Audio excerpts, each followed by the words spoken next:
Yeah. So generic exception. Let's talk about it. Tell me the types of exceptions that you have understood right now. DML exception, query exception,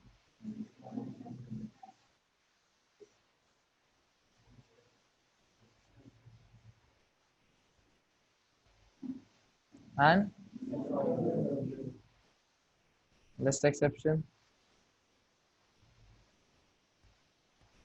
null pointer exception, S object exception, right? All of these.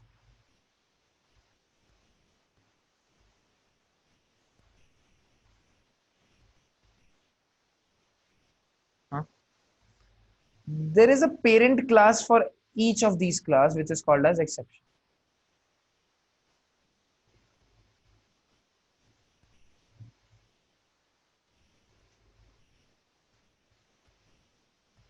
right?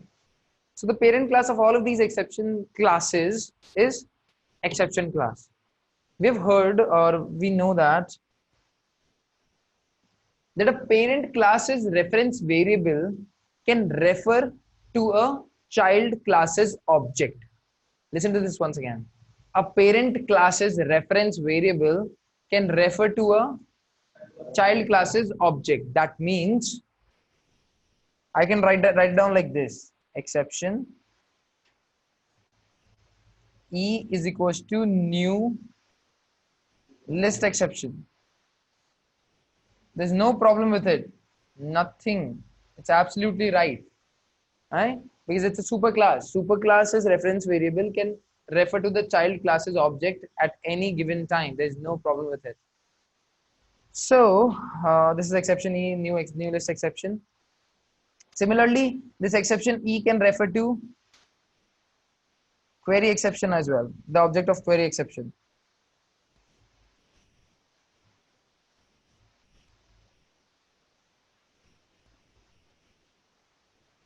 Right? There's no problem with that because again, E is the parent class's reference variable and a new query exception is the child class's object.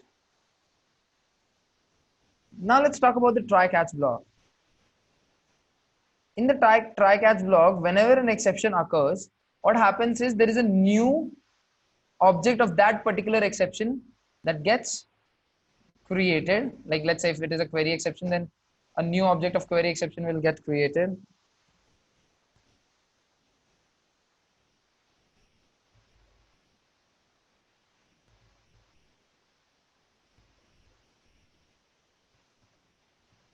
And it gets thrown, right? Throw new query exception. That is what happens. So when it is throwing a new query exception, when you'll write down catch query exception QE catch query exception QE, you can handle it over here. But there is one thing, you do not know which exception can occur. It might be query exception, it might be list exception, it might be DML exception, it can be any type of exception. So in that case, instead of using this query exception explicitly, what are you going to do? You're going to use a generic exception, which is just use the exception class. Because let's say if instead of new query exception, there is a list exception that gets thrown, right? So in that case, this catch block will not be able to catch it. This catch block will not be able to catch it because this accepts the parameter query exception. Yes or no?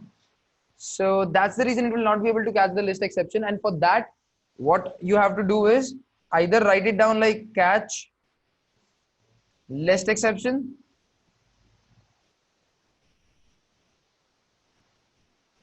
so like for how many exceptions you're going to write it down. So instead of both of these, what you can do is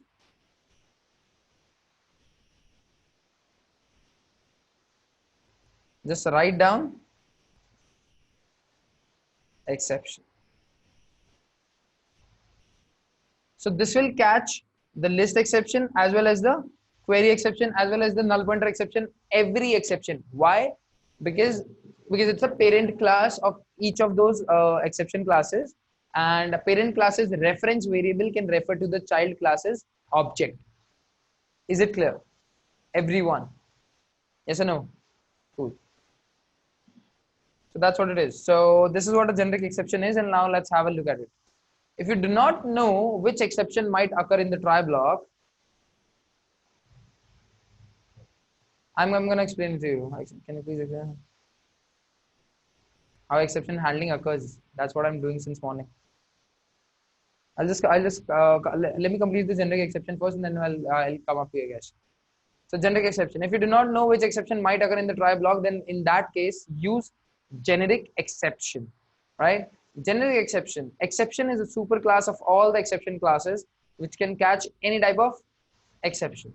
That's it. If you do not know which exception might occur, then in that case, use generic exception. And as it is a parent class of every exception, it will be able to catch the exception of any type. There, everyone? Okay. Over here, I've got a program. List account list, this, and I'm executing number of employees and everything. Instead of this, let me do this.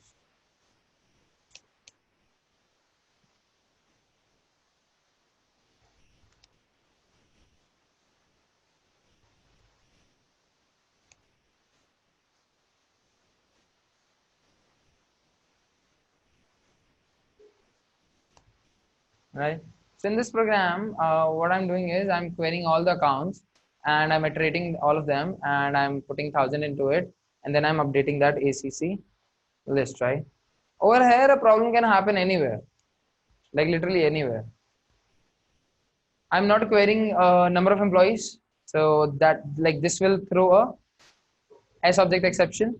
Or let's say if I would have written down number of employees over here, then in that case, this will not throw an S object exception, but this might give a problem. So any problem can occur, and if any problem can occur, then in that case, use exception, which is the generic exception that will catch any type of exception. I mean, yeah, any type of exception object, which will be thrown in the try block. Clear? Done? Okay, let's talk about this node. If you're using generic exception catch block, then make sure it is the last catch block in the list of catch blocks. Otherwise, the catch block that you will write down after it will never be executed and will considered as unreachable code, which is not allowed in Apex. Let's talk about this.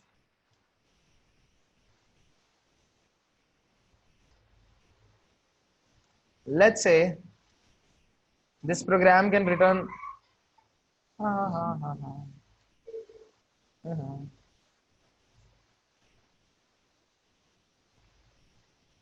in this try block, any type of exception can occur. So first I've written down query exception. Then I'm writing down, let me give me a second.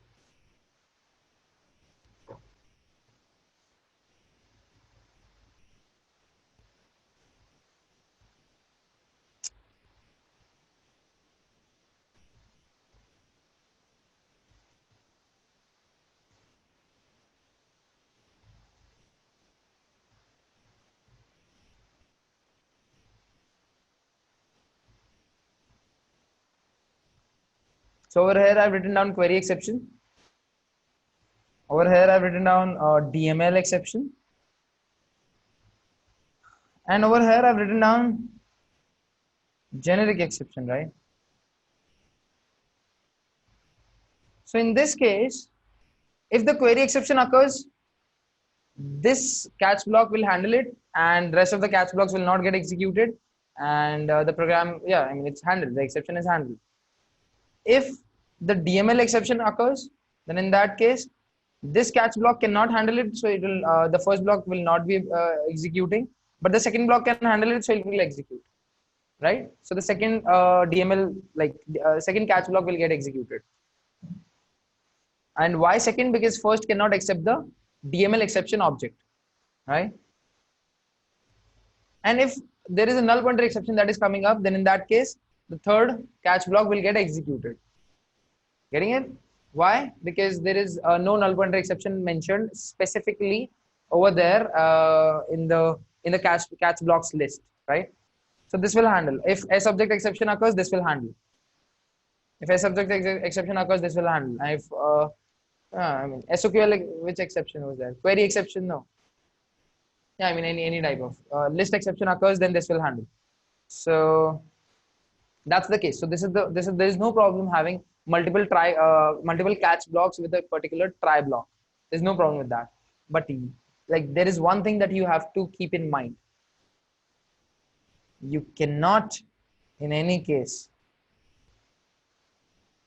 have exception as the first or the second, or yeah, I mean it should always be the last last catch block. It should always be into the last catch block, and let me tell you why. This is query exception, right? So let me tell you why. Because no matter which type of exception is occurring over here, always this catch block will catch it, because this can catch any type of exception object. So even if there is a DML exception coming up, this will catch it and handle it. This will even if there is query exception coming up, this will catch it and handle it. So in that case, both of these catch blocks are of no use, because these line of codes are unreachable. And if this particular code is unreachable, which is I mean that's a problem, and that's not allowed in Apex, right? Any code cannot be unreachable. No matter what the situation is, this code will not execute. So why to write that code? What's the point of writing that code? So that's the case. So you always have to make sure that in a program over here, I've written a program, right? This returns a null pointer exception, this returns a DML exception. So I've written down null pointer exception, DML exception, but exception over here. I cannot just cut it or place it as first or as second. It should always be the last one. There's an error. See, what is the error? Let's have a look. Exception type already caught. Exception type already caught. Which one caught it? The generic exception. So you always have to make sure that the exception, the generic exception is the last, like is there in the last catch block, not before than that. Write this down. I mean, it's the same program. There's no such difference, but yeah, the system.debug is important. Now let's have a look at the questions in the chart. We can say that catch block catches the exception, but how does it handle it? I mean, the code that you write down inside it is basically handling, I mean, yeah, handling the exception. What are you going to do when this problem will occur? That's exactly what we say as handling particular thing. So what are you going to do when your bike will get punctured? So that's handling it. So that's exactly what we write down inside the catch block. What we want to execute when this exception will occur. That's it.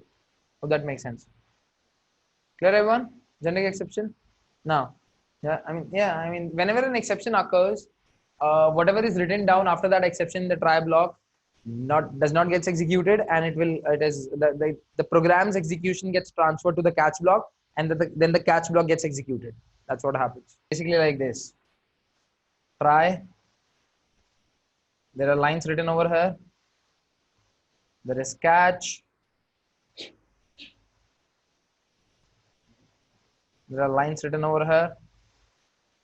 So whenever an exception occurs in this particular line, this got executed, it will throw an exception, and when it will throw an exception, catch block will catch it and will execute the rest of the lines in the catch block. But this line, which is written after the exception occurred, will never get executed. That's what it is. That's what it is. No, it will never get executed. You're handling it, but first it is thrown, right? So when it got like when it threw that exception, then it is catched by the catch block, and by the execution will go back. It will never go back. It will only execute what is written inside the catch block. So basically, you wanted to go from Jamar Circle to I mean City Palace or what, Albert Hall, right? So that's from one point, going from one point to another point. In the midway, your bike got punctured. So if your bike got punctured at that duration, you're going to do what? You're going to execute that particular code which needs to handle that, which needs to be executed in order to handle that problem. So that's what you're going to do. But after that, in your bike situation, you're going to go back and execute the rest of the path that is left, or you're going to travel the rest of the path that is left. But over here, it's not the case. In no situation, the code which is written after that line where the exception got occurred will get executed. No. You can have multiple try blocks, by the way. You can have nested try blocks as well.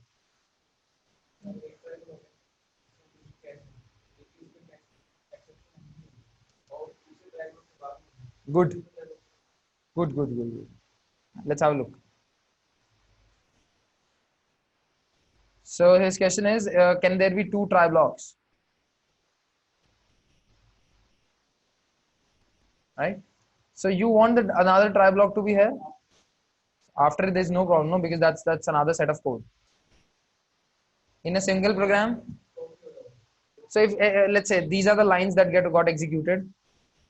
This got executed. This got executed, and here the exception got occurred. So the catch block will come. This will never get executed. And there are lines written over here. Just give me a second. There are lines written over here.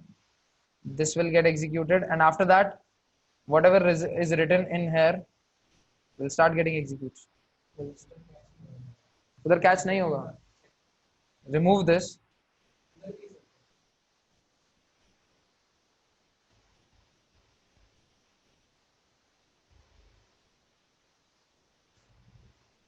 This. There's no problem. It's simple. There's no problem, because can you have two if else in a program? Can you have two if else in a program? Similarly, you can have two try catch blocks in a program. So this line didn't got executed. This got executed, this got executed, this got executed, this got executed. Now is the time for this one, this one, this one, this one. And then this catch block. Let's talk about that situation. No, let's talk about that situation. Oh, sorry. So what you're saying is that there is no exception occurring in the first try block. That's what you're saying?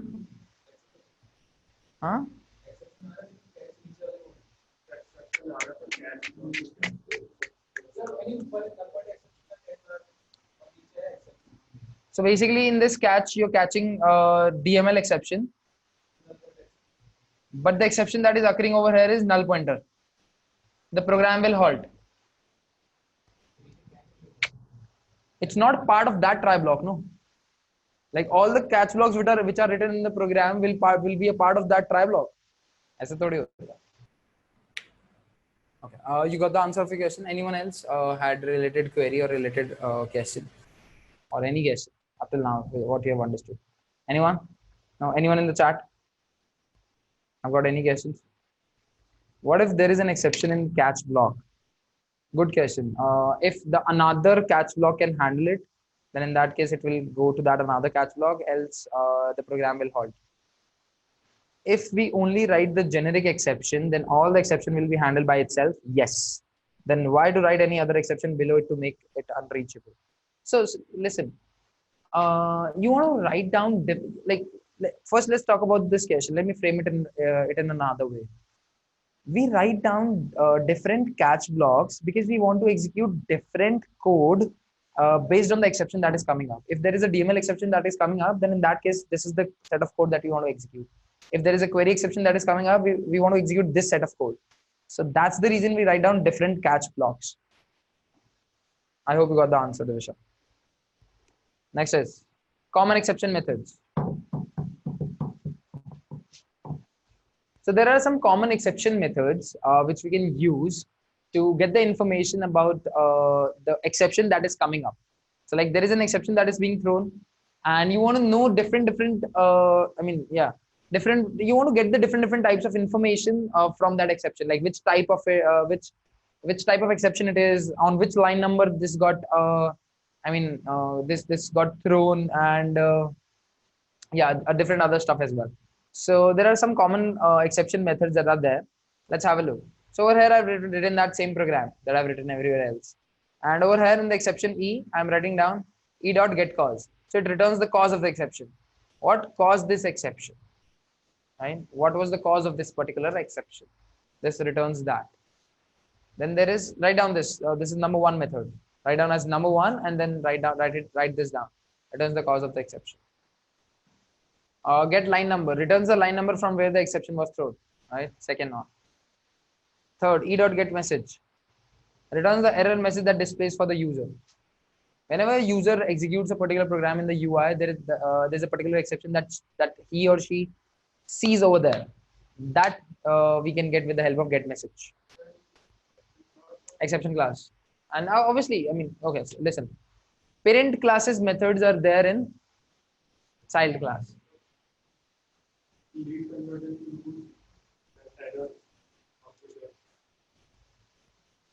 Over there, we never talked about exception.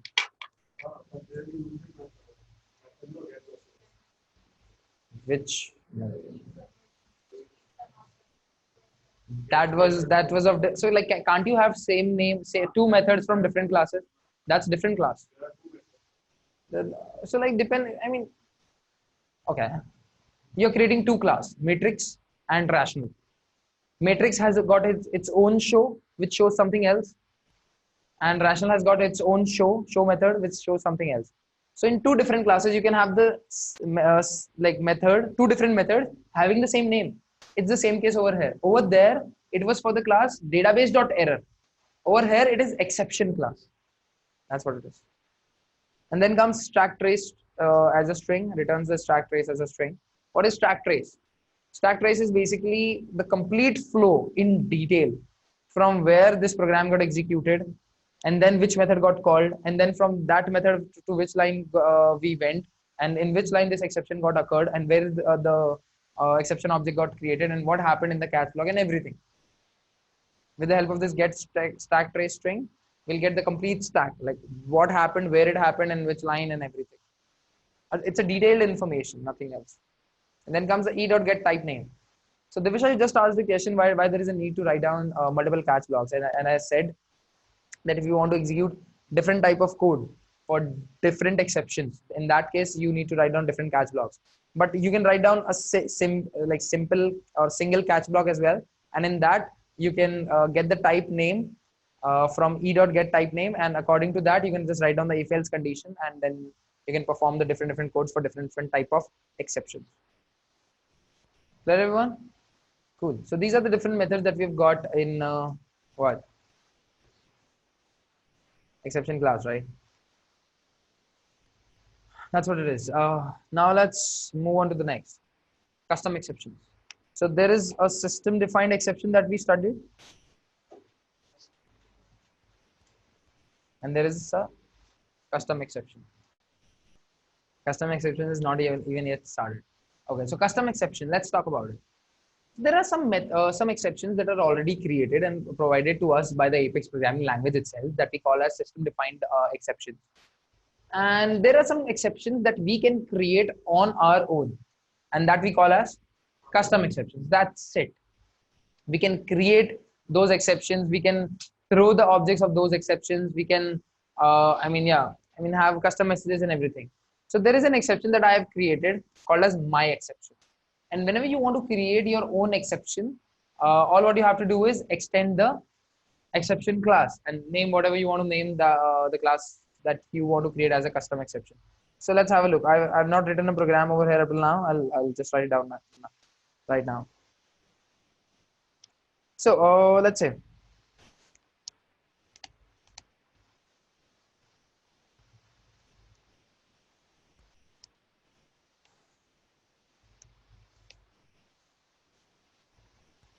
integer I is equals to, okay.